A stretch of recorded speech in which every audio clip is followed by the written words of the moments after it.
বেগুন সকলেরই প্রায় পছন্দের একটি সবজি। বেগুন অনেকে অনেক রকম ভাবে বানায়। বেগুনের ভর্তা সবাই খেতে ভালোবাসে, তার সাথে বেগুন পোড়া শীতকালে। আজকে আমি বেগুনের একটা চটপটি দুর্দান্ত রেসিপি বানাবো, সেটাই আপনাদের সাথে শেয়ার করব। প্রথমে আমি মাঝ বরাবর কেটে নিয়েছি 4 ভাগ করে।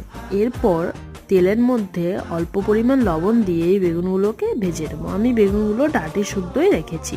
তারপর ওই কড়াইতেই আরেকটু তেল অ্যাড করে ওতে আমি দিয়ে দেবো আদা বাটা, তার সাথে বেশ খানিকটা টমেটো। এরপর আমি দিয়ে দেবো লঙ্কা গুঁড়ো, হলুদ গুঁড়ো আর একটা ভেজ মশলা। এগুলো ভালো করে একটু জল দিয়ে কষিয়ে আমি ওই আগে থেকে ভেজে রাখা বেগুনগুলো দিয়ে কিছুক্ষণ ভাপিয়ে পরিমাণ মতো লবণ আর তার সাথে চেরা কাঁচা লঙ্কা আর ধনেপাতা দিয়ে গরম গরম চটপটি টক ঝাল মিষ্টি বেগুনের মশলা সার্ভ